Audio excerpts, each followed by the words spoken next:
Hello, my friends. Today I'm going to be recapping the latest episode of Drag Race Season 17, Ross Mathews vs. the Ducks.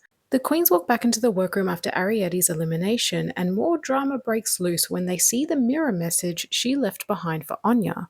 Now, my friends, I literally just made a video on good drama versus bad drama, so please go watch that. As upsetting as this moment was, we can see by this image that they have made up since. Sending hate achieves nothing, don't do it. If they are okay, you don't need to fight their battles on their behalf. Yes, the comment was nasty and uncalled for, but do you know what it did? It made Anya's storyline stronger. I said last week that I want to see her win the entire season, and now I'm seeing the majority of the fandom echoing those same sentiments. We love you, Anya, and congratulations for hitting 100k followers on Instagram. Well deserved. Sam is feeling slightly bitter at not securing a win over Lydia in the roast. But come on, Sam, you were good, but you weren't Lydia good. Their rivalry turned friendship storyline this episode was very cute. So it's a new week in the workroom, and Anya says she's already forgiven Ariette. Did you hear that? Already forgiven her the next day. No need to go tell Ariette to unalive herself. Rue enters the workroom at that moment and announces that for this week's Maxi Challenge, the Queens will be acting up a storm. They will be paying tribute to Truman Capote and his swans by starring in Ross Mathews vs. the Ducks. Sam feels like this challenge was made for her, and the edit was there. The characters are based on viral vixen socialites. Think Vanderpump Rules, Tiffany Pollard, The Housewives, etc. As always, when assigning roles, there is a clash. Jules and Susie both want the Chicago monologue. Susie realizes pretty quickly that she's fighting a losing battle and gives the role to Jules. However, Lydia points out in confessionals that this could be strategy on Susie's part. After all, when she gave up the part of Kansas Dorothy to Acacia, Acacia ended up going home.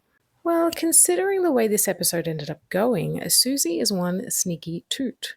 Lexi needs to work with Susie this week, continuing their rivalry storyline. I mean, Lexi is literally having nightmares of Susie chasing her. Speaking of rivals, Lydia and Sam are also working together. Lydia thinks poop is funny, and that's what drew her to the proctologist role. Anyways, Lana and Anya can taste their top placements, working well together and enjoying themselves. And the edit was there. For one of them at least. So the Queens get to shoot their scenes with Ross Mathews and director Cheyenne Jackson. I love that the set was called Les Pork Chop. In each group there is a clear standout.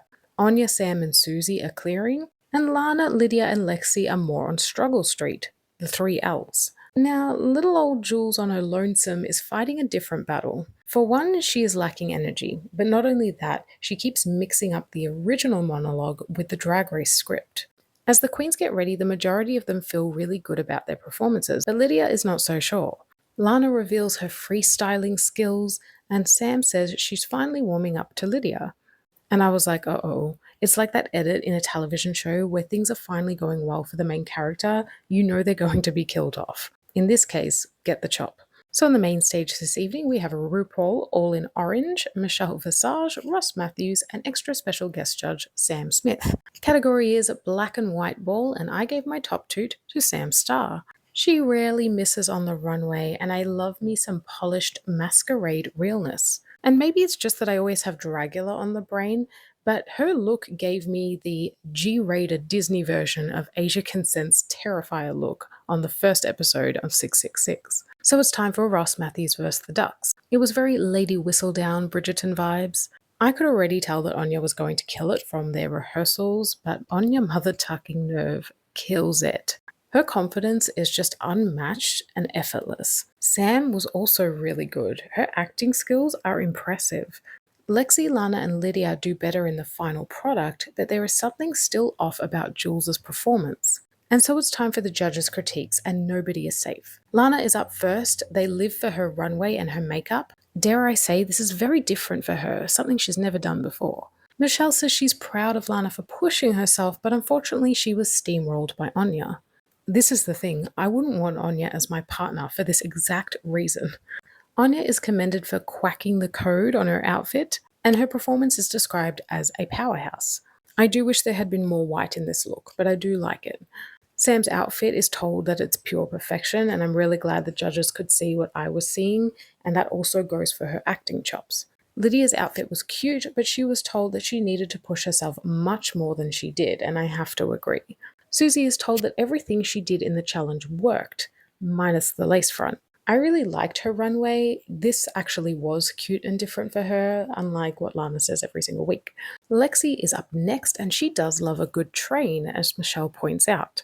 However, she did well in the challenge, and that's what mattered.